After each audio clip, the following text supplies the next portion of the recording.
Barakatuh children. Today let us study the topic that is the impact of the British rule in India. In previous topic we studied how the British people they came to India for the purpose of trade and how they established to rule in our India. And here, so we are going to study in this topic what are the laws implemented by the British in India. So here, the British East India Company filled its commercial needs in the beginning as a trade company. So the British came for the trade, but they started to rule in our India. What was the main policy of this Britishers? They implemented divide and rule policy, that is among the Indian rulers, and also slowly they dominated all the rulers and subjected to them. So one by one, that is from north to the whole part of India they wanted to rule, and they wanted to establish the ruling power of the kingdoms. And after getting India under control by the Britishers, they are the people to employ in various and clever means. So when they started to establish in India, the whole India was under them.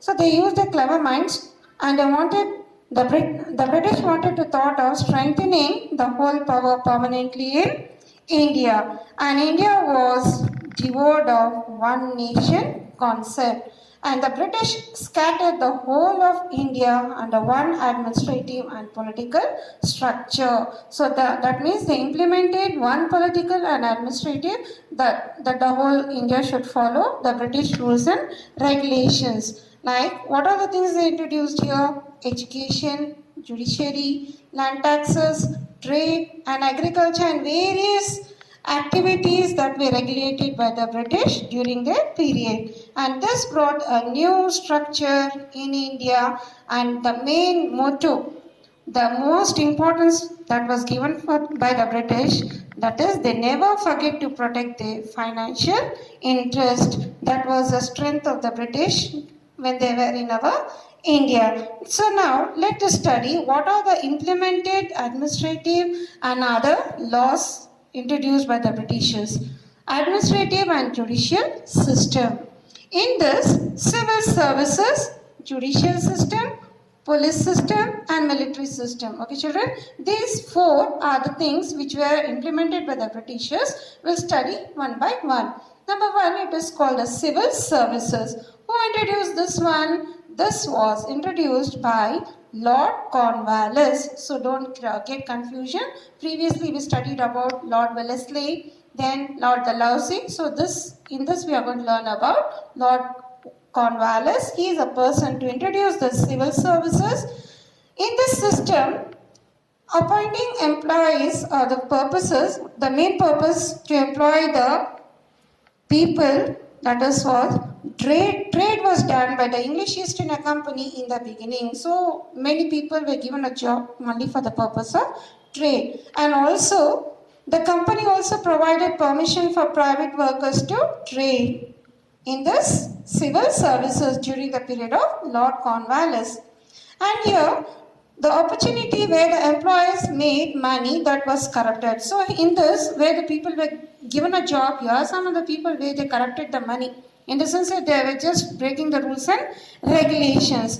In this, to bring this under control, one act was implemented, that was importance was given. 1773, the government of England that implemented an act called Regulating Act here. In the sense here, they should not break the rules and regulation, and they should not cheat the people and earn the money. So that act was called Regulating Act here. The main aim of this act was, it suggests the name to enforce and control. That was the main motto of Lord Cornwallis. And in 1800, Lord Cornwallis, he opened the Fort William College in Calcutta. That is to give a benefit for the people and inspiring for the people to join civil services, motivating the people to join the civil services. And also, it didn't find any support from the directors of East India Company. So from English East India Company, the heads, they didn't support this Lord Cornwallis in this act here. And later, all the appointments in the year 1853, that was done by director. So in 1773, it was 1800, the college was done by Lord Cornwallis, and later in 1953. It took 53 years where the board of directors, they had to understand, yes, they supported for Lord Cornwallis. That is called Fort William College. And in this, appointments for the civil services were done. Most importance was given for the British, not for Indian people, like competitive examinations. As we have UPSC examinations, where children will keep an aim that they want to become a very good officers in the life here, like IAS, IPS. So that is called the UPSC examination. So it is called the competitive examinations. You know, no children? Okay, children?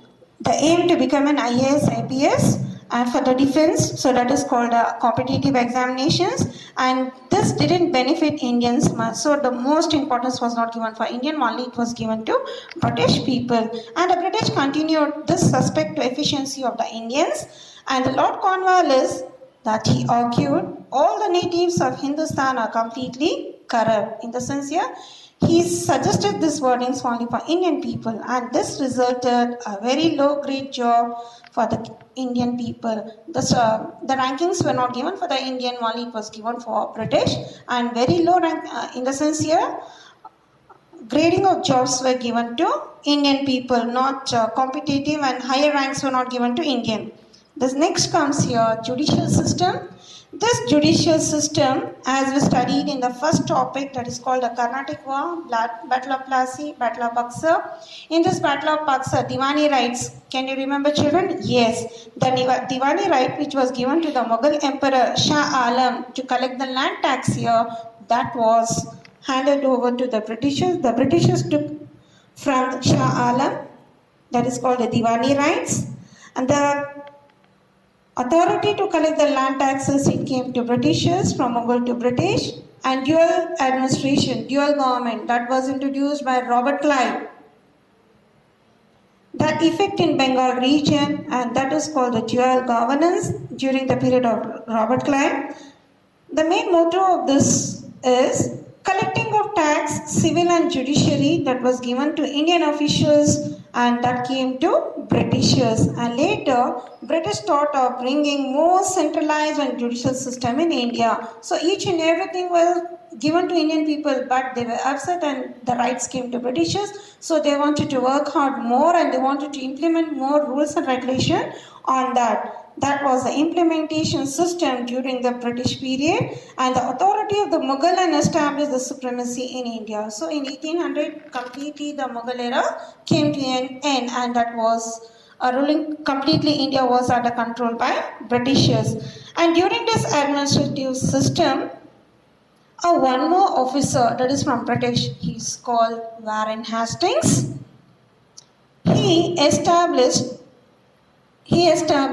two courts, that is called Diwani Adalat as a civil code, Fauzdari Code as criminal code. These two codes were implemented by Warren Hastings.